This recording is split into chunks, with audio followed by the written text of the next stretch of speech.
नमस्कार. नमस्कार. आज आपण एका महत्वाच्या विषयावर बोलणार आहोत. नमस्कार. लाडकी बहीण योजनेच्या लाभार्थ्यांसाठी जे री-केवायसी आवश्यक झाले बरोबर. त्याबद्दल. हो, ही प्रक्रिया आता खूप गरजेची आहे. योजनेचे पैसे नियमित मिळत राहावेत यासाठी हे करणं महत्वाचं नाही का? अगदी.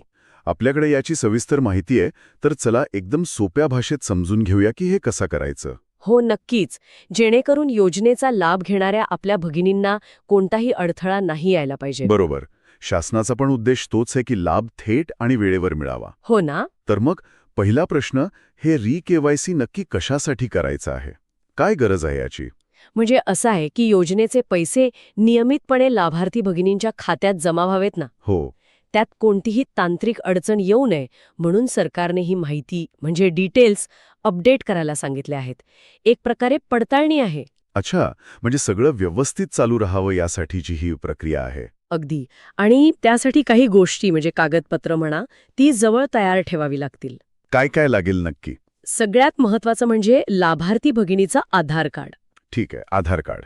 मग त्या आधार कार्डाशी जोडलेला मोबाईल नंबर, कारण त्यावर OTP येणार आहे. हां, OTPसाठी मोबाईल नंबर महत्वाचा. आणि तिसरं म्हणजे ज्या बँक खात्यात योजनेचे पैसे येतात त्या खात्याचं पासबुक, ते पण जवळ असू द्यावं. ओके, म्हणजे आधार, लिंक केलेला मोबाईल नंबर आणि बँक पासबुक. हो, एवढं असलं की झालं. बर. आता अनेकांना वाटत असेल की हे करायचं कसं, प्रक्रिया काय आहे? तर चांगली गोष्ट म्हणजे हे ऑनलाईन करता येतं नाही का? हो, अगदी घरे बसून करता येतं. मग कसं करायचं? पहिली पायरी काय? सगळ्यात आधी जी सरकारी वेबसाईट आहे ladkibahin.maharashtra.gov.in ती वेबसाईट उघडायची.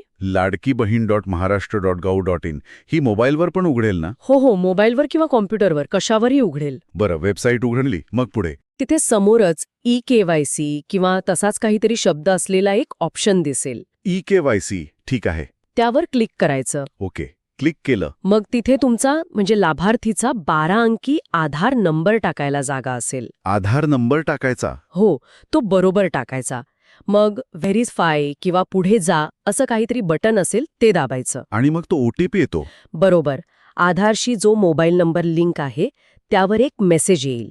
त्यात एक कोड नंबर असतो, तोच OTP. तो नंबर तिथे दिलेल्या जागेत भरायचा? हो, तो OTP तिथे टाकला की व्हेरिफिकेशन होतं. अच्छा. इथे एक गोष्ट खूप महत्वाची आहे बरं का. काय? बऱ्याचदा आधार व्हेरिफिकेशन झाल्यावर बँक खात्याचे डिटेल्स पुन्हा एकदा कन्फर्म करायला सांगतात, म्हणजे खाते नंबर, IFSC कोड वगैरे. हो.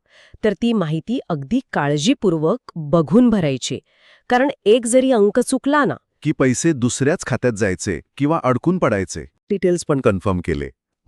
मग सबमिट किंवा पूर्ण करा असं बटण असेल ते दाबायचं. आणि मग स्क्रीनवर एक मेसेज येतो की तुमची री-केवायसी प्रक्रिया यशस्वी झाली. अच्छा, म्हणजे झालं काम? हो, झालं काम. प्रक्रिया खरं तर खूप किचकट नाहीये, फक्त माहिती बरोबर भरायची आहे. हे झालं ऑनलाईनचं.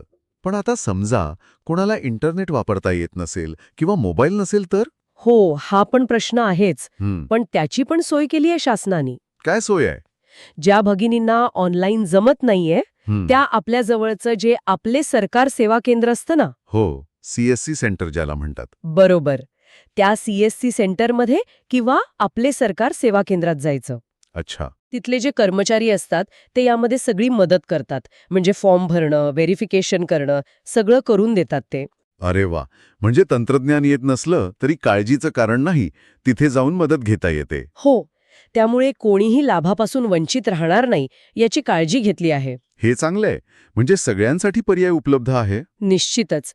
म्हणून थोडक्यात सांगायचं तर लाडकी बहीण योजनेचा लाभ जर व्यवस्थित विना अडथळा सुरू ठेवायचा असेल हो, तर हे री-केवायसी लवकरात लवकर करून घेणं खूप महत्वाचं आहे, अत्यावश्यक आहे म्हणा ना. अगदी. त्यामुळे हक्काचे पैसे वेळेवर थेट बँक खात्यात जमा होतील, कोणती अडचण येणार नाही. बरोबर. तर ही माहिती नक्कीच उपयोगी पडेल असं वाटतं. लाभार्थी भगिनींनी लवकरात लवकर हे करून घ्यावं. हो, नक्कीच. जाता जाता एक विचार येतो मनात की सरकारी योजना लोकांसाठी आणल्या जातात आणि त्या सोप्या व्हाव्यात म्हणून अशा ऑनलाईन प्रक्रिया येतात. हो. त्याने नक्कीच वेग येतो, गोष्टी सुलभ होतात. पण त्याचवेळी ज्यांच्याकडे अजूनही हे तंत्रज्ञान सहज उपलब्ध नाहीये किंवा वापरायला जमत नाहीये, त्यांच्यासाठी हीच प्रक्रिया कुठेतरी एक नवीन आव्हान तर बनत नाही ना? म्हणजे एकीकडे सोपं करतोय पण दुसरीकडे काही लोकांसाठी ते अजून अवघड होतंय का यावर पण विचार व्हायला हवा असं वाटतं.